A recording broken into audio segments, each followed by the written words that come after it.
সমস্ত শরীর পচে গেল, দুর্গন্ধ বের হয়, দুর্গন্ধ বের হয়, ঘরের মানুষ আর জায়গা দেয় না। বিবি রহিমা ইউসুফ আলাইহিস সালামের তাফসীরের কিতাবে লিখেন, ইউসুফ আলাইহিস সালামের নাতি, বংশক্রমে তিনিও একজন নবী পরিবারের মেয়ে, সম্ভ্রান্ত বংশের মেয়ে। আইয়ুব আলাইহিস সালামের বিবি রহিমা এত সুন্দরী, আবার সর্বদিক দিয়ে গুণী। স্বামীকে নিয়ে তিনি ঘর থেকে বের হয়ে গেলেন, কিন্তু স্বামী ছাড়তে রাজি না গো।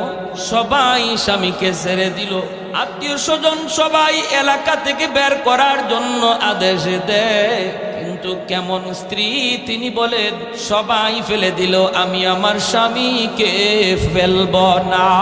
স্বামীকে নিয়ে রাস্তায় চলে আসলেন।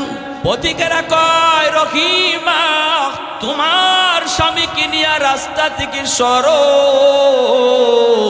নতুবা আমরা রাস্তায় হাঁটতে পারি না, রাস্তা দিয়ে চলাচল করতে পারি না, তুমি তাড়াতাড়ি করে রাস্তা থেকে সরাও। রাস্তায় মানুষের চলাচল বন্ধ হয়ে গেল। চলে গেলেন মাঠে। মাঠে যাওয়ার পর কৃষকেরা কয়, ওগো রহিমা তুমি যদি স্বামীকে নিয়ে এই জায়গায় থাকো, দুর্গন্ধের কারণে আমরা মাঠে কাম করতে পারি না, আমরা মাঠে আসতে পারি না, মাঠ থেকে সরাও। রাস্তায় জায়গা হলো না, মাঠেও জায়গা হলো না। এত বড় পয়গম্বর, আল্লাহ পাক যারে ধন দিয়েছিলেন, আল্লাহ যারে সম্পদ দিয়েছিলেন, আল্লাহ যারে কোনো অভাবে রাখে নাই, ক্ষমতাও আল্লাহ তারে দিয়েছিলেন, এখন ঘরেও জায়গা হয় না, রাস্তায়ও জায়গা হয় না, মাঠে গেলেন মাঠেও জায়গা হয় না। মাঠ থেকে সরাও, মাঠ থেকে সরাও। বিবি আর পুরো স্বামী ছাড়তে রাজি না, স্বামী ছাড়তে রাজি না গো। ওই এলাকার মা বোনেরা একটু খেয়াল করে শোনো, স্বামী ভক্তি কেমন গো, একটু খেয়াল করে শোনো। এজন্যই তো মায়ার নবী বলেছেন, কোন স্বামী যদি আগে মারা যায় আর এই অবস্থায় তার অন্তরে স্ত্রীর প্রতি তার মহব্বত লইয়া মারা যায়, স্ত্রীর প্রতি রাজি ছিল, এই স্ত্রী জান্নাতি। অথবা স্ত্রী যদি আগে মারা যায়, এই অবস্থায় স্বামী তার উপরে রাজি, মরতে দেরি, স্ত্রী জান্নাতে যাইতে দেরি না। স্বামী যদি স্ত্রীর উপরে খুশি থাকে, আল্লাহ নবী বলেন স্ত্রীর জন্য জান্নাতের গ্যারান্টি আছে। সুবহানাল্লাহ, জোরে কোন। এজন্য নবী বলেন, আইয়ুমা ইমরাতিন ইযা সাল্লাত খামসাহা ওয়া সামাত শাহরাহা ওয়া হাফিজাত ফারজাহা ওয়া আতাআত বালাহা। নবী বলেন, যদি কোনো মহিলা 5 ওয়াক্ত নামাজ পড়ে আর রমজান মাসে রোজা রাখে, পর্দা ঠিক মতো করে, শরী পর্দা, আর স্বামীরে মান্য চলে, স্বামীরে খুশি করে চলে, স্বামীর অবাধ্য না হয়, মায়ার নবী বলেন ওই মহিলা শুধু এই 4টা কাজের হিসাব যদি আল্লাহর কাছে সঠিকভাবে দেয়, সে জান্নাতের যে কোনো দরজা দিয়ে প্রবেশ করবে। মহিলাদের জন্য আল্লাহর তৈরি জান্নাতে যাওয়া পুরুষের চেয়ে অনেক সহজ। পুরুষ জান্নাতে যাওয়া এত সহজ নয়, অনেক হিসাব কিতাব আছে। টাকা কেমনে কামাই করছো, হালাল তরিকায় না হারাম তরিকায়, প্রতিবেশীর হক রক্ষা করছো কিনা, মসজিদের হক আদায় করছো কিনা, হ্যাঁ, এমন অনেক হিসাব আছে। জুম্মায় গেলা কিনা, ঈদের নামাজে গেলা কিনা, জিহাদ যদি আওয়াজ আসলো, জিহাদ ফরজ আইন হলো, সেখানে তুমি হাজির হলা কিনা, কত জবাব দিতে হবে একজন পুরুষকে। কিন্তু নবী বলেন মহিলার জন্য এত কোনো প্রশ্ন নাই, তার জুম্মার নামাজের হিসাব নাই, তার ঈদের নামাজের হিসাব নাই, প্রতিবেশী এটারও কোনো হিসাব নাই, টাকা কেমনে কামাই করলো, কেমনে ব্যয় করলো, এই হিসাবও মহিলার নাই, সম্পদ কেমনে কামাইলো, ঘর কেমনে চালাইলো, খানা কেমনে উপস্থিত করলো, সেটা হালাল তরিকায় না হারাম তরিকায়, এটা জবাব দিবে স্বামী, স্ত্রী না। এজন্য নবী বলে, মহিলা তোমার হিসাব অল্প, শুধু নামাজের হিসাবটা যথাযথ যাও, সঠিক টাইমে নামাজ পড়লা কিনা, অক্তমতো নামাজ পড়ছো কিনা, রমজান মাস আসছে, রমজানের রোজাগুলি সঠিকভাবে রাখলা কিনা, এই 2টা। 3 নাম্বার হলো তুমি পর্দা করছো কিনা। শরী পর্দা শুধু ঘর থেকে বের হইলেই বোরকা পরে বের হলা, এটাই শুধু পর্দা নয়, ঘরের ভিতরে পর্দা আছে, ঘরের ভিতরে পর্দা আছে, আত্মীয় স্বজনের সাথে পর্দা আছে, সম্পর্কে চাচাতো ভাই তার সাথে পর্দা করা ফরজ, সম্পর্কে খালাতো ভাই তার সাথে পর্দা করা ফরজ, মামাতো ভাই পর্দা করা ফরজ। এরকম ভাবে গ্রামের সম্পর্কের চাচা, গ্রামের সম্পর্কের নানা, গ্রামের সম্পর্কের দাদা, গ্রামের সম্পর্কের মামা, এমন যত গ্রামের সম্পর্ক, চাচাতো সম্পর্ক, সব তোমার জন্য বেগানা, তাদের সাথে পর্দা করা ফরজ। অতএব ঘরের ভিতরেও তুমি পর্দা মানছো কিনা, ঘরের বাহিরেও তুমি পর্দা করছো কিনা, এই হিসাব। 4 নাম্বার হলো স্বামীরে খুশি করে চলছো কিনা, না স্বামীর অবাধ্য ছিলা, স্বামী বলছে এখানে যেও না, তারপরেও তুমি গেছো, এটা অবাধ্য হলো। স্বামী স্বামীকে তুমি খুশি করলা কিনা। স্বামী ঘরে ঢুকলো, ঘরে ঢুকা মাত্রই তুমি তার একটু বসার সুযোগ দাও, একটু বাতাস করার ব্যবস্থা করো, একটু পানি নিয়ে হাজির হও। মন খারাপ করবা না, তার সামনে গরম কথা বলবা না। মনে রাখবা ঘর চলবে স্বামীর সিদ্ধান্তে, পরামর্শ নিবে স্বামী স্ত্রীর কাছ থেকে, কিন্তু সিদ্ধান্ত দেওয়ার মালিক হলো স্বামী। যেই সমস্ত স্ত্রীরা তার স্বামীর এই সিদ্ধান্তের মালিক মনে করে চলতেছে, আল্লাহর নবী বলেন এই 4 কাজের হিসাব যার সঠিক, সে জান্নাতের যে কোনো দরজা দিয়ে ঢুকবে, কেউ তারে বাধা দিবে না। এজন্য মহিলাদের জন্য আল্লাহর তৈরি জান্নাতে যাওয়া অধিক সহজ। মায়ার নবী বলছেন পুরুষের আগে মহিলার দোয়া আল্লাহর কাছে কবুল হয়। স্বামী আর স্ত্রী একসাথে যদি মোনাজাত করে, আমরা তো এটা করি না, কিন্তু সাহাবায়ে কেরামের জিন্দেগি দেখলে দেখা যায়, আমার নবীর জীবনী দেখলে দেখা যায়, নবী তার পবিত্র বিবিদের সাথে একসাথে হাত উঠাইছেন। আল্লাহর নবী বলছেন, কখনো নবী বলছেন তোমরা চাও আল্লাহর কাছে, আর আমি নবী আমিন বলি। আবার নবী বলছেন আমি দোয়া করি, তোমরা আমিন বলো। আম্মাদান আয়েশা সিদ্দিকা রাদিয়াল্লাহু তাআলা আনহা বলেন নবী বহুবার হাত উঠাইছেন, আমি আমিন বলছি। উম্মে হাবিবা রাদিয়াল্লাহু তাআলা আনহা বলেন আমি একবার হাত উঠাই বলতেছি, আল্লাহ আমার আব্বারে তুমি হেদায়েত দাও। উম্মে হাবিবা তিনি হলেন আবু সুফিয়ানের মেয়ে, যিনি আল্লাহর নবীর চরম দুশমন ছিলেন আবু সুফিয়ান, অথচ মেয়ে নবীর বিবি। তিনি একদিন দোয়া করেন, ইয়া রাসূলুল্লাহ আমি একটু আল্লাহর কাছে দোয়া করি, আপনি আমিন করেন। নবীকে আচ্ছা ঠিক আছে দোয়া করো। দেখেন নবী দোয়া করতেছে, উনি ওনার বাবার জন্য, আল্লাহ আমার আব্বারে তুমি হেদায়েত দাও, আমার স্বামীর সাহাবী বানায় দাও। আমার নবীও সাথে সাথে আমিন বলে ফেলছেন, আর আমিন বলতি আল্লাহর কাছে কবুল হয়ে গেছে। এজন্য ফতে মক্কার দিন আবু সুফিয়ান কালেমা পড়ে মুসলমান হয়ে নবীর সাহাবী হয়েছেন, বিজির সাহাবী হয়েছেন, বহু যুদ্ধে নেতৃত্বও দিয়েছেন। এজন্য নবী বলেন পুরুষ এবং মহিলার মধ্যে একসাথে হাত উঠানোর পর দুজন একই তরিকার মুমিন, দুজন একই ধরনের আমলদার, কের থেকে কেউ কম, কের থেকে কেউ বেশি এমন না। দুজন পাক্কা নামাজি, দুজন হালাল হারাম মাইনে চলে, আমলের ক্যাটাগরি দুজনের সমান। এরপরও হাত উঠাইলে পরে পুরুষের আগে মহিলার দোয়া কবুল হয়ে যায়। শুধু মাত্র সে মহিলা হওয়ার কারণে আল্লাহর কাছে সে পুরুষের চেয়ে অনেক আগায় রয়েছে, সুবহানাল্লাহ। এজন্য ঘরে মহিলাদের কাছ থেকে দোয়া নিব, কোথাও সফরে বের হব, মার কাছ থেকে দোয়া নেও, স্ত্রীর কাছ থেকে দোয়া নেও, বোনের কাছ থেকে দোয়া নেও, মেয়ের কাছ থেকে দোয়া নেও, তাদের কাছ থেকে দোয়া নিয়ে যাও। ঘরে অভাব চলতেছে, বিবিরে বলেন বিবি গো একটু হাত উঠে দোয়া করো। মা বোনদেরকে বলি স্বামী অভাবে আছে, আল্লাহর কাছে হাত উঠাও, তোমার দোয়া আল্লাহ কবুল করে। আল্লাহ আমার স্বামী অভাবে আছে, আল্লাহ সংসারটা কষ্টে চলতেছে, আল্লাহ তুমি কবুল করো। রবিজি বলেন স্বামী যতবার হাত উঠে কাঁদবে, মহিলা একবার হাত উঠে কাঁদলে আল্লাহ দোয়া কবুল করে নিবে। আরে হ্যাঁ, এজন্য মহিলারা এত দামি। সাইয়্যিদুনা আইয়ুব আলাইহিস সালাম, বিবি রহিমা কয় না না, সবাই আমার স্বামীকে ফালা দিল, আমি স্ত্রী স্বামীকে ফালাবো না। জঙ্গলে চলে গেলেন, জঙ্গল যেখানে একটা ডাস্টবিন ছিল, ডাস্টবিন থেকে এমনি ময়লা বের হয়, এই ডাস্টবিনের পাশেই তিনি যাইয়া স্বামীকে নিয়ে একটা ছোট্ট তাঁবুর মতো বানাইয়া এখানেই থাকতে শুরু করলেন। একদিকে জঙ্গল, আবার পাশেই রয়েছে ডাস্টবিন, ডাস্টবিন থেকে দুর্গন্ধ, এজন্য কেউ এই রাস্তা দিয়ে আসে না, এই দিক দিয়ে কেউ যায় না। ওই জায়গার মধ্যে যাইয়াই স্বামীকে নিয়ে তিনি থাকতে শুরু করলেন। রে যুবক, যেন ডাস্টবিনের গন্ধ তাদের নাকে লাগে না। আইয়ুব আলাইহিস সালামের শরীরের দুর্গন্ধ যেন এর চেয়েও আরো বেশি, এর চেয়েও যেন আরো বেশি। এখানেই থাকতে শুরু করলেন, স্বামীর খেদমত করেন, কিন্তু খাওয়াবেন কি দিয়া, কি কইরা তিনি খাওয়াবেন? এজন্য তিনি সকালবেলা বের হয়ে যেতেন, গ্রামেরই ভিতরে যায় মানুষের বাড়িতে কাম করতেন, কাম কইরা তিনি স্বামীর জন্য খাবার সংগ্রহ করতেন। এইভাবেই চলছে। কে সেই মহিলা? তিনি তো একজন নবী পরিবারের মেয়ে, তিনি তো একজন বংশীয় মেয়ে, তিনি তো অধিক সুন্দরী মেয়ে, তিনি তো চলে যেতে পারতেন, কিন্তু যান না। কারণ নবী পরিবারের মেয়ে, আল্লাহর ভয়, স্বামীর মহব্বত, স্বামীর ভালোবাসা অন্তরে আসেনি না। হালুয়া পাকাইয়া, ওই হালুয়া চামচ দিয়া খাওয়াইতে পারেন না। চামচ দিয়া খাওয়াইতে গেলে টুট পচে গেছে, দাঁত পচে গেছে, দাঁতের মাড়িটা পর্যন্ত পচে গেল। জিহ্বাটা শুধু আল্লাহ পাক সুস্থ রেখেছেন রে আল্লাহর গোলাম, জিহ্বাটা শুধু সুস্থ, দাঁতের মাড়িটা পর্যন্ত পচা, এইভাবে ঠোঁটটা পর্যন্ত পচা। যদি তিনি চামচ দিয়া খানা দিতে চান, চামচটা যদি এই দাঁতের মারিতে লাগে পয়গম্বর ব্যথা পান, উফ করে উঠেন।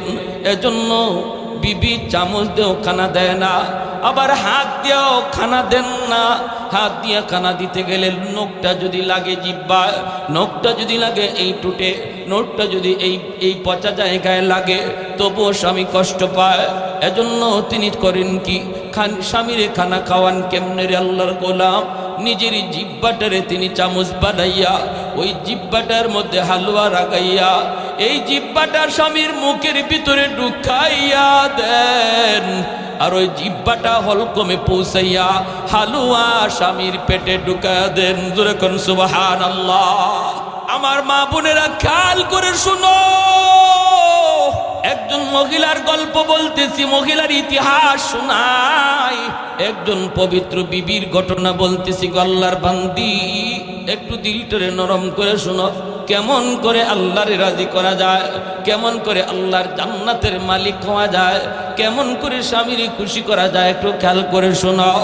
আমাদের উপরে এমন বিপদ আসলে কি হইতো? হয়তো খবরই পাওয়া যাইত না, একা একাই জঙ্গলে পইরা মরতে হতো, হয়তো বা বাঘে ভাল্লুকে খেয়ে ফেলতো, কেউ পাশে আসতো না, কেউ না। কিন্তু বিবি রহিমা তিনি তো মানুষের কাছ থেকে এইরকম ভাবে সারাদিন কাম কাজ কইরা হালুয়া পাকাইয়া জিব্বা দিয়া সেই হালুয়া স্বামীরে খাওয়ার। এইভাবেই চলছে। ভাইরে, একদিন তিনি বের হয়েছেন সারাদিন তালাশ করলেন, কাম কাজের তালাশ করে কোনো কাম পাইলেন না, কোনো কাজ পাইলেন না। এখন কি করবেন? ইবলিস তো দেখতেছে। আল্লাহ তো বলতেছে, রে ইবলিস দেখ। ফেরেশতারাও নাকি বলেছিলেন, কোন এক riwayate এসেছে ফেরেশতারাও এই কথা বলছিল, ও মালিক এত নিয়ামত দিয়ে রাখছো, বিদায় আইয়ুব তোমার গুণগান করে, মনে হয় বিপদে পড়লে তোমাকে এত ডাকবে না। ভাইরা বন্ধুরা, এবার ইবলিসের আগুন জ্বলে। হায় রে, কোনোভাবেই তো আমি পারতেছি না। এইবার ইবলিস লাগছে বিবি রহিমার পিছনে লাগছে, কয়ে দেখি ওই দিক দিয়ে কোনো গন্ডগোল ঘটানো যায় কিনা। ইনি যান মানুষের বাড়িতে। একদিন তিনি কাম পাইলেন না, গেলেন একজন ইহুদি মহিলার কাছে যেয়ে বলতেছেন, মা গো, ও মা, ঘরে কোনো কাম আসেনি, আমি কাম করব, আমাকে একটা কাম দিবানি। আমার স্বামী তিনি আল্লাহর পয়গম্বর, অসুস্থ জঙ্গলে পড়ে আছে, একটু খানা খাওয়ানো লাগবে, স্বামীর জন্য একটু খানার ব্যবস্থা করব, দিবানি কোনো কাম, বিনিময়ে আমি কিছু খাবার নিব। ইহুদি মহিলা কয়, না, আমার ঘরে কোনো কাম নাই, তাহলে একটু সাহায্য করবানি। ইহুদি মহিলা কয়, আমি এমনে সাহায্য করি না, বদলা দিতে হয়। বদলা কি দিব? বদলা আমার কাছে তো কিছুই নাই গো মা, বদলা দিব কি? মহিলায় কয়, তোমার চুলটা অনেক লম্বা, যদি আমারে কিছু চুল তুমি কাইটা দাও, চুলের বিনিময়ে আমি তোমাকে কিছু বিনিময়ে দিব। এইবার আল্লাহর বান্দি তিনি ডাক দিয়া কয়, না গো মা, না, লম্বা চুল দেওয়া যাবে না, কারণ আমার লম্বা চুলটারে আমার স্বামী লাঠি বানাইয়া নিচে থেকে যখন উঠে আমার চুল টান দিয়া উঠে। আমার স্বামী অসুস্থ,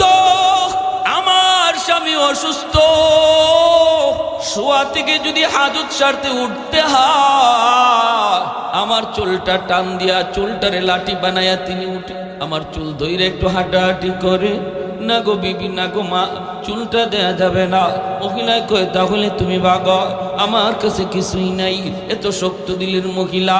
বাইরে মনে রাখবা, কেউ যদি কখনো আপনার কাছে কোনো সওয়াল করে, সাবধান, আপনি তারে ফিরে দিবেন না। ওয়া আম্মাস সাইলা ফালা তানহার।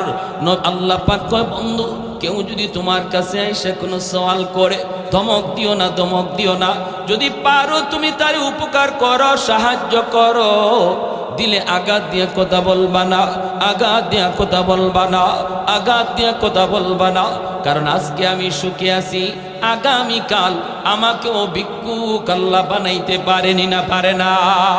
আজকের ভিক্ষুক আগামীকাল সে বাদশা হতে পারে, আজকের বাদশা আগামীকাল ভিক্ষুক হতে পারে।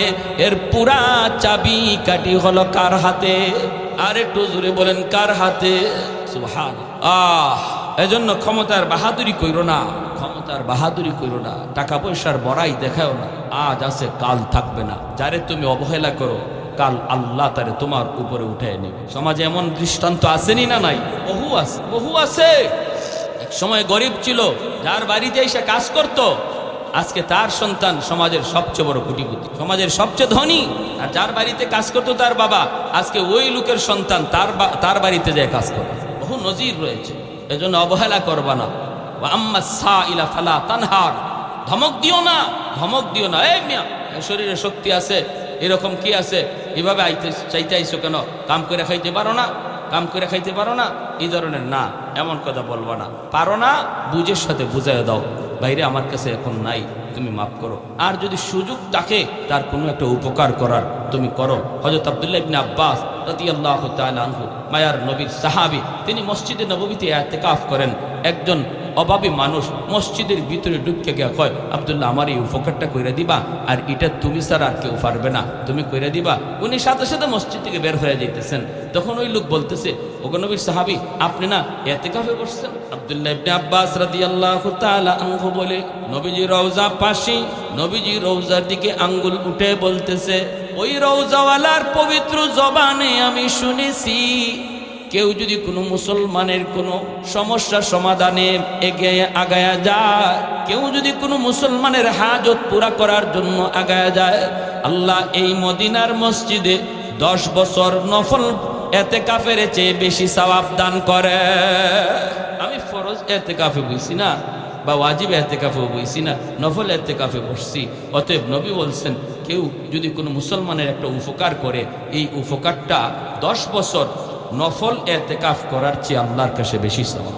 আমরা তো আমাদের বন্দিগি মসজিদ কেন্দ্রিক সীমাবদ্ধ করে ফেলি। আমরা বলি নামাজ পড়লাম, আলহামদুলিল্লাহ আমি আল্লাহর কাছে কামিয়াব, আমারে আর কে পায়, জান্নাত আমার আগে কে যায়।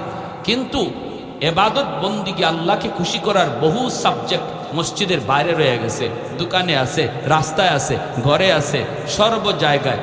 10% যদি মসজিদের ভিতরে থাকে, 90%ই আল্লাহকে খুশি করার বস্তু মসজিদের বাহিরে রয়ে গেছে। যদি আপনি সঠিকভাবে চলেন, মসজিদে নামাজ পড়লেন, দোকানে যাইয়েই আপনি গীবত করলেন, লাভ হলো কি? মসজিদে নামাজ পড়লেন, বের হইয়েই আরেকজনের ক্ষতি করার চিন্তা করলেন, লাভ হলো কি? কিন্তু মসজিদ থেকে বের হইয়া যে মানুষটা মানুষের উপকারের চিন্তা করে, মানুষের ক্ষতি তার মাথায় নাই, কেউ যদি বিপদে পড়ে তাকে উদ্ধার করার চেষ্টা করে, গীবত করে না, শিকায়াত করে না, আলিমুল আমার বদনাম করে না, ইমাম মুয়াজ্জিনের বদনাম করে না। যে ইমাম সাহেব 24 ঘন্টা মুসল্লিদের জন্য রহমতের দোয়া করে, সে মুসল্লি যদি ইমাম সাহেবের বদনাম গায়, তার মতো নিমক হারাম আর কেউ হতে পারে না।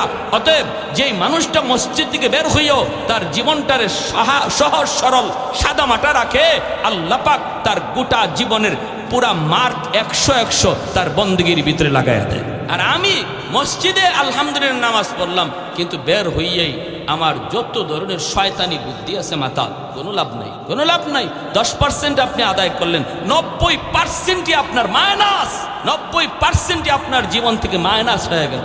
যে মানুষটা ফরজ নামাজ পড়ে আপনার মতো নফল পড়ে নাই, এত লম্বা তসবিও পড়ে নাই, কিন্তু খারাপ চিন্তা মাথায় নিয়ে ঘুরে না, সে আপনার বহু আগে আল্লাহর তৈরি জান্নাতে চলে যাবে, বহু আগে জান্নাতে যাবে। আপনার হয়তো লম্বা তসবি সরা ছিল, কোনো লাভ, কারণ খারাপ চিন্তা মাথায় ছিল। প্রিয় হাজিরিন, এজন্য কষ্ট পাইতেছেন কি ভাই? কষ্ট পাইতেছেন? যে কথা বলতেছি, যখন ওই মহিলা বলতেছে না, তাহলে চুল না দিলে আমি দেব না, তখন উনি বাধ্য হয়ে বলছেন, কি করব, স্বামীরে তো খাওয়াইতে হবে। তিনি কিছু চুল দিয়া দিচ্ছেন, এই চুল দিয়া ওই খানা লইয়া আসতেছেন। এদিকে ইবলিস সাথে সাথে আইয়ুব আলাইহিস সালামের কাছে মানুষের বেশ ধরে আয়া কয়, শোনো, খবর রাখো, তোমার বউ, তোমার স্ত্রী, সে যে প্রতিদিন গিয়া খানা আনে তোমার জন্য, এই খানা কেমনে আনে তুমি জানো? আইয়ুব আলাইহিস সালাম বলতেছে, কেমনে আনে? আরে মানুষের বাড়িতে চুরি করে করে তোমার জন্য খানা আনে। আইয়ুব আলাইহিস সালাম বলে, এটা কও কি তুমি? বলে, হ্যাঁ আমি নিজের চোখে দেখছি। সরব, মিথ্যা কথা বলো, আমার স্ত্রী এমন কাজ করবে না। বিশ্বাস যদি না হয়, আজকে আসার পরে দেখো তার চুল কাটা, আজকে চুরি করতে গিয়ে ধরা খাইছে আর চুল কেটে দিছে। নাউজুবিল্লাহ জোরে কইতেন না? এর নাম হইল ইবলিস। এর নাম এমন কোন জিনিস কোন দিকে নিয়ে গেছে আসলে পরে দেখেন চুল কাটা পাইবেন, চুরি ধরা খাইছে আজকে, সব দিন তো আর ধরা খায় না, আজকে ধরা খায়া গেছে, এজন্য চুল কেটে দিচ্ছে। সাইয়্যিদুনা আইয়ুব আলাইহিস সালাম কলিজার ভিতরে যেন কেউ আঘাত করলো, এত কষ্ট তিনি পাইলেন। তিনি তো পয়গম্বর, তিনি তো চুরি মাল খেতে পারেন না। চোখ দিয়ে দর দর করে পানি পড়ে কান্দেন, মালিক কেমন পরীক্ষায় ফেলাইছো জানি না গো।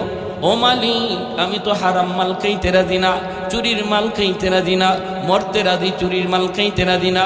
তাহলে আজকে আসার পরে যদি আমার স্ত্রীর চুল কাটা আমি দেখি, তাহলে তাকে অবশ্যই 100টা বেত্রাঘাত করব। কসম খুদার মালিক, 100টা বেত্রাঘাত করব। যেই মাত্র বিবি আসছেন খানা নিয়া, আইয়ুব আলাইহিস সালাম খানা খাইবেন, পরে আগে চুলের দিকে তাকাইয়া দেখেন লম্বা চুল কাটা হয়ে গেছে। কসম তো করে ফেলছেন, ডাক দিয়া কয় রহিমা, আমি তোমার খানা খাইব না গো, তুমি বুঝি মানুষের বাড়িতে চুরি কইরা খানা আনো, আজকে তুমি ধরা খাইয়া গেছো, আজকে তোমার চুল কাইটা দিছে। আল্লাহর বান্দির যেন মাথায় আসমান ভাঙ্গা পড়ছে। স্বামী গো, কেমন করে তুমি এমনটা বিশ্বাস করেছো? কে বলেছে, কে বলেছে? বলে মানুষ বেশে একজন, বলে সে আর কেউ নয়, সে হলো ইবলিস, সে হলো ইবলিস। ওগো স্বামী, এমন এমন ঘটনা, ইহুদি মহিলা খানা দিতে চায় না, এজন্য আমি এই জন্য মানতে বাধ্য হয়েছি। আল্লাহর পয়গম্বর এখন কি করবেন? তিনি তো ঘটনা বুঝতে পারছেন, এত মূলত ইবলিস ছিল। আল্লাহ জিব্রাইল রে পাঠায় কই, জিব্রাইল তাড়াতাড়ি যাও, আমার বন্ধু আইয়ুব রে যায়া কও, আইয়ুব রে যায়া কও 100টা ছোট ছোট কঞ্চি, 100টা ছোট ছোট কঞ্চি এক জায়গায় মুঠ কইরা আস্তে কইরা যেন রহিমাকে একটা আঘাত দিয়া দেয়। তার যে কসম ছিল, কসম পুরা হয়ে যাবে। এইবার বিবি রহিমা আয়েশা স্বামীর জড়ায় বলতেছে, স্বামী গো, ও স্বামী, হালুয়া খাওয়াইতেছেন জিব্বার মধ্যে লইয়া, মুখের ভিতরে নিজের জিব্বাটা ঢুকাইলেন। জিব্বাটা ঢুকাইতেই আজকে একটা পোকা, ওই বিষাক্ত পোকা বিবি রহিমার জিব্বার মধ্যে একটা পোকায় কামড় দিয়া বসলো। যেই মাত্র একটা পোকায় কামড় দিল, চিৎকার দিয়া যন্ত্রণায় তিনি বেহুশ হয়ে মাটিতে পড়ে গেছেন। একটু পরে হুশ ফিরার পরে কেন্দে কেন্দে বলতেছেন, স্বামী গো, একটা পোকার কামড় আমি সহ্য করতে পারলাম না। আজকে এতটা বৎসর, 13টা বৎসর হয়ে গেল, এতগুলা পোকার কামড় আপনি কেমন করে সইতেছে? এতগুলা পোকার কামড় কেমন করে সহ্য করেন? ওগো স্বামী, একটু আল্লাহর কাছে বলো না, আল্লাহ যেন এইবার আপনারে সুস্থ করে দেয়। এমনি সাইয়্যিদুনা আইয়ুব আলাইহিস সালাম বলতেছে, বিবি গো, ও বিবি, তুমি এমনটা কেন বলেছো? তুমি যদি অধৈর্য হয়ে থাকো, তোমার যদি আর ধৈর্য না কোলায়, চলে যেতে পারো, আমার কোনো বাধা নাই। আমার আরো 3 জন স্ত্রী ছিল, ওই দিন যদি তুমি তাদের সাথে থাকতে, তুমিও তো মারা যাইতে। আমি আইয়ুব একাই থাকতাম, আমাকে আল্লাহ দেখতেন। ওতে বিবি গো, তুমি যদি অধৈর্য হয়ে থাকো, চলে যেতে পারো। আমি এমন দোয়া আল্লাহর কাছে করব না, কারণ আল্লাহ যদি কয়, আইয়ুব 70 বছর আমি তোমারে সুস্থ রাখছি, এখনো তো 70 বছর হয় নাই, 70 বছরের ভিতরে আমি তোমাকে কোনো ধরনের রোগ দেই নাই, কোনো অসুস্থতা দেই নাই রে। এই অসুস্থ অবস্থায় মাত্র 13 বছর হয়েছে, 70 বছর এখনো তো সমানের সমানে হয় নাই, এখনই বুঝি অধৈর্য হয়ে গেছো? না গো বিবে, না, 70 বছর পরে এবার আমি বলবো, মালিক সমান সমান হয়েছে, দয়া কইরা তুমি সুস্থ করে দাও। জোরে কোন সুবহানাল্লাহ। আল্লাহ পাক রব্বুল আলামিন জিব্রাইল আমিনকে বাড়াইলো, জিব্রাইল তাড়াতাড়ি করে যাও, আমার বন্ধু সাইয়্যিদুনা আইয়ুবের কাছে যাও রে, সাইয়্যিদরে জিজ্ঞেস করো সে কি চায়। ভাইরে, আমি আপনি কিন্তু অসুস্থ অবস্থায়, আল্লাহ তুমি অসুস্থ দিছো দেও, এমন দোয়া আমি আপনি করবো না। মনে রাখবেন, আমার আপনার দোয়া কিন্তু ভিন্ন। আমি আপনি দোয়া করবো, আল্লাহ তুমি আমারে বিপদ দিছো, অসুস্থতা দিছো, অসুস্থতা নিয়ামত, সুস্থতা নিয়ামত, কিন্তু আমার ইমান দুর্বল, ইমান দুর্বল, অসুস্থতার নিয়ামত না। আল্লাহ তুমি আমারে সুস্থতার নিয়ামত দান করো। এমন দোয়া ইমাম গাজ্জালি রহমাতুল্লাহি আলাইহি বলেছেন, মুমিন সর্বদা এই দোয়া করবে, আল্লাহ বিপদ এটাও মুমিনের জন্য তুমি রহমত বানায় রাখছো, কারণ বিপদের দ্বারা তুমি গুনাহ মোচন করো, গুনাহ মাফ করো। কিন্তু মালিক আমার ইমান তো দুর্বল, ভয় হয় বিপদে পড়ে আমি আবার লাইনচ্যুত হয়ে যাই কিনা, অসুস্থ হলে আমি আবার পথহারা হয়ে যাই কিনা। আল্লাহ তুমি আমারে সুস্থতার নিয়ামত দাও, সুখে থাকার নিয়ামত দাও। জোরে কোন সুবহানাল্লাহ। জিব্রাইল আলাইহিস সালাম তিনি আসেন, জিকির করি লা ইলাহা ইল্লাল্লাহ, জুড়ে আওয়াজ দিয়া লা ইলাহা ইল্লাল্লাহ, লা ইলাহা ইল্লাল্লাহ। तो दिल में तो आता है समझ में नहीं आता, तो दिल में तो आता है समझ में नहीं आता, बस जान लिया मैं तेरी पहचान यही है, बस जान लिया मैं तेरी पहचान यही है। उल्फत में बराबर के वफा हो के जफा हो, हर चीज में लज्जत है अगर दिल में मजा हो, हर चीज में लज्जत है अगर दिल में मजा हो। एक चश्म ज़दन गाफिल ज़ा शाह नबाशी, शायद की निगाहे कुनदा गाह नबाशी, शायद की निगाहे कुनदा गाह नबाशी। একটু জোরে সুরে কুমার আর একটু জোরে আল্লাহু আকবার। জিব্রাইল আলাইহিস সালাম আসলেন, আইসে সালাম দিলেন, আসসালামু আলাইকুম ইয়া নবী আল্লাহ। সাইয়্যিদুনা আইয়ুব আলাইহিস সালাম তিনি সালামের জবাব দিতে একটু দেরি করলেন। সালাম দেওয়া সুন্নত, জবাব দেওয়া ওয়াজিব। জবাব দেওয়া মাসালা শুনিয়ে, সালাম দেওয়া কি সুন্নত, সালামের জবাব দেওয়া। সালাম না দিলে গুনাহ হবে না, দিলে সওয়াব, না দিলে গুনাহ হবে না। কিন্তু কেউ যদি আপনাদের সালাম শোনায় দেয়, তার জবাব দেওয়া আপনার উপরে ওয়াজিব, যদি না দেন কবিরা গুনাহ। সালাম যদি শুনেন জবাব দেওয়া ওয়াজিব, কবিরা গুনাহ হবে। আমাদের সমাজে কিছু মানুষ আছে সালামের জবাব দেয় না, সালামের জবাব দেয় না, মুখ লড়ে না, টুট নড়ে না, ওয়া আলাইকুম আসসালাম ওয়া রাহমাতুল্লাহ বলবে তা বলে না। আপনাদের কথা বলি না, বিভিন্ন জায়গা আছে মাথা নাড়ায়, ওয়া আলাইকুম আসসালাম কইতে তোমার মুখে কি ঠাডা পড়ছে? এটা কি? ও তো কোনো জবাব না। যতজনই ও কইতেছেন প্রত্যেকেরই কবিরা গুনাহ হইতেছে, কবিরা গুনাহ। আর এই ওর জবাব আল্লাহ দিব মরার পরে গুতা। এবং জবাব শুনাইয়া দেওয়া ওয়াজিব। মনে মনে জবাব দিলে জবাব হয় না, যে সালাম দিছে তাকে শুনাইয়া দিতে হবে ওয়া আলাইকুম আসসালাম ওয়া রাহমাতুল্লাহ। মনে মনে ওয়ালাইকুম আসসালাম বললেও হবে না, সে শুনতে হবে। এটা হলো মাসালা। আমাদের উস্তাদরা আমরা শিখাইছি। আলিবাগ জামিয়া যখন আমি দাওরায়ে হাদিস পড়ি, বুখারী সানি যার কাছে পড়ছি, আল্লাহর ওলি দুনিয়ায় নাই। উস্তাদরে সালাম দেওয়ার সময় চেষ্টা তো করি আমরা উস্তাদকে আগে দিব, কিন্তু হুজুরে আমরা আগে সালাম দিতে পারতাম না। হুজুরের ছাত্র দেখলে ছাত্রের আগে হুজুরে সালাম দিয়ে দিই, আমরা এক মুসিবতে পড়তাম। তো একদিন এরকম ঘটনা আমার সাথে, আমি মনে মনে শুধু খালি ভাবছি সালাম দিব, আসসালামু আলাইকুম বলবো, এর আগেই হুজুরে বলে ফেলছেন আসসালামু আলাইকুম। এখন কি করি? উস্তাদের সালাম আমি ওয়া আলাইকুম আসসালাম ওয়া রাহমাতুল্লাহ কেমনে করি? শরম লাগে না? আমি আস্তে আস্তে লজ্জা পেয়ে গেছি, শরম পেয়ে ওয়ালাইকুম, থামো থামো, আস্তে করে আইসা মিষ্টি হাসি দিয়ে আমার কানে দিলে এমনি মুচড় দিয়ে বনে, আরে জবাব বুনাইয়া দেওয়া ওয়াজ। বাবা মনে মনে কাউকে জবাব দিলে জবাব হয় না। আমি সালাম দিছি, আগে সওয়াব আমি নিয়ে গেছি, তুমি পারো নাই। এখন তোমার দায়িত্ব হলো আমার জবাব দেওয়া, আমাকে শোনায়া। বুঝে আসছে আপনাদের? আমল করবো ইনশাল্লাহ, করবো। সালাম দেওয়ার তরিকা কি? আসসালামু আলাইকুম ওয়া রাহমাতুল্লাহ, এই হলো সালামের সহি তরিকা। আসসালামু আলাইকুম, এটা কোনো সালাম না। আবার কিছু মানুষ আছে রাজনৈতিক সালাম, সালাম আলাইকুম। সাম শব্দের অর্থ হলো মরণ, আর আসসালাম শব্দের অর্থ হলো শান্তি। আসসালামু আলাইকুম তোমার উপরে শান্তি নাজিল হোক। আসসালামু আলাইকুম শব্দের অর্থ হইল তুমি তাড়াতাড়ি মরো। এটা দোয়া হইল না বদ্ধ হইল? সালাম আলাইকুম বলার দ্বারা এটা দোয়া হয় না বদ্ধ হয়? সাবধান, এই ধরনের সালাম কেউ কাউরে দিবেন না, বাপ মারেও দিবেন না। বাবারে যদি কোন সালাম আলাইকুম বাবা, তাহলে বোঝা গেল আব্বা তুমি তাড়াতাড়ি মরো আর তোমার সম্পদ আমি দখল করতে আসছি। সাবধান, এই ধরনের সালাম না। আর সালাম বাপ মা পাওয়ার হকদার বেশি, যেহেতু সালামের অর্থ হলো শান্তি, তোমার উপর শান্তি নাজিল হোক, এজন্য এই হকটা বাপ মার বেশি, সন্তানের কাছ থেকে এই দোয়াটা পাওয়ার। এজন্য মা বাবাকে বেশি বেশি সালাম দেবেন, আসসালামু আলাইকুম ওয়া রাহমাতুল্লাহ। এভাবে মাকে বাবাকে সালাম দিবেন।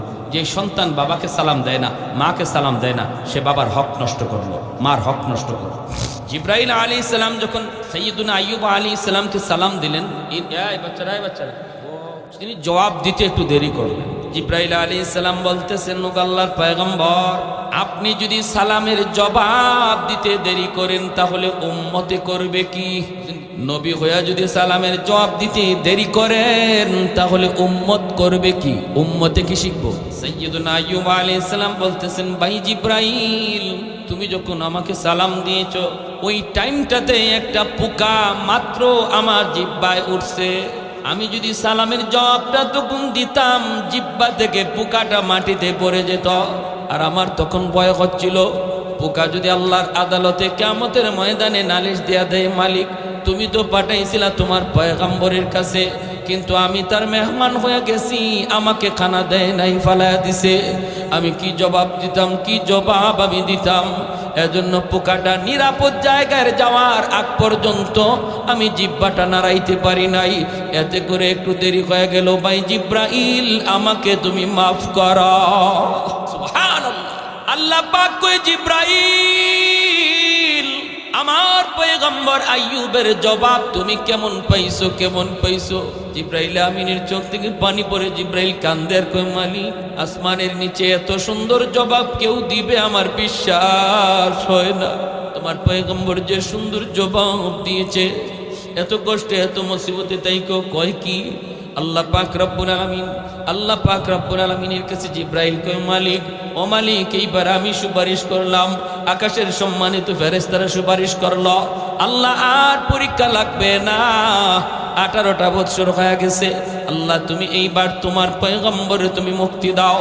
আমাদের বুঝ হয়ে গেছে ইবলিস হে তো মানবেই না, আমরা ফেরেশতাদের বুঝ হয়ে গেছে আজীবন যদি বিপদে ফালায় রাখো তবু পয়গম্বর কখনো না শুকরি করবে না। বলা মাত্র আল্লাহ কে, জিব্রাইল, তাহলে আমার পয়গম্বরের বলো পায়ের মুড়া দিয়া, পায়ের গোড়ালি দিয়া সেজন্য জমিনে আঘাত করে। জিব্রাইল কই, ও আল্লাহর পয়গম্বর, আপনি পায়ের গোড়ালি দিয়ে আঘাত করেন। আল্লাহর নবী কয়, ভাই জিব্রাইল, পায়ের গোড়ালি পামু কোথায়? গোড়ালি তো নাই, পোকায় তো সব খেয়ে ফেলছে। বলে যা আছে তা দিয়ে আপনি জমিনে আঘাত করেন, তা দিয়ে জমিনে আঘাত করেন।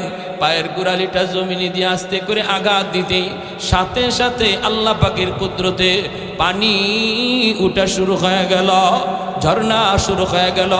এইবার আল্লাহ বলে, জিব্রাইল, আমার পয়গম্বরে বলো এই পানিটা যেন বিসমিল্লাহ কইয়া সে পানিটা পান করে, আর কিছু পানি যেন শরীরের মধ্যে মাখায়। যেই মাত্র আল্লাহর পয়গম্বর পানি বিসমিল্লাহ বলে তিনি পান করলেন, সাথে সাথে তার শরীর থেকে ঝরঝরাইয়া সবগুলি পোকা মাটিতে পড়ে গেল। চেহারার মধ্যে তিনি মাখলেন, বডিতে মাখলেন, আল্লাহ চেহারার রং পরিবর্তন করে দিল। আবারও সেই 25 বছরের পুরনো যুবক আল্লাহ বানায় দিল। পরিপূর্ণ সুস্থতা আল্লাহ তারে দান করল। হারানো যত নিয়ামত ছিল আল্লাহ ফিরায় দিল। বিবিদেরকে আল্লাহ ফিরায় দিল, সন্তানও আবার ফিরায় দিল। কোটি কোটি টাকার মালিকানা যত সম্পদ তাও আবার ফিরায় দিল। ভাইয়েরা, বন্ধুরা, এমনকি আইয়ুব আলাইহিস সালাম যে দিকে হাঁটতেন ওই দিকে স্বর্ণের বৃষ্টি নাজিল হইত। জোরে কোন সুবহানাল্লাহ। এত পুরস্কার আল্লাহ তারে দান করছেন। সুস্থ হয়ে তিনি একটা টিলার মধ্যে বসে আছেন। এইদিকে বিবি রহিমা, তিনি তো গেলেন এলাকায় খাবার আনার জন্য। কাণ্ড তো ঘটে গেল এইদিকে, স্বামী তো সুস্থ হয়ে গেছেন। খাবার নিয়ে জায়গায় পৌঁছে দেখেন স্বামী নাই, তাবুতে স্বামী নাই। হাউমাউ করা শুরু করলেন, হয় আমার স্বামী কই গেল? বাগে বুঝি খেয়ে ফেলল? আমার স্বামীর কি হলো? হ্যাঁ, আমার স্বামীর কি হলো? তাকায় দেখেন পাশে একটা মানুষ, একজন যুবক বসা আছে, অন্যদিকে মুখ কইরা। বিবি রহিমা যায় বলতেছেন, রে যুবক, জানি না আপনি কে? এই জায়গায় ডাস্টবিনের পাশে আজকে আরো 18টা বৎসর যাবত আমার স্বামী মাটিতে পড়া। তুমি দেখছো নি? তিনি তো অসুস্থ ছিলেন, তুমি তারে দেখছো নাকি? জবাব নাই।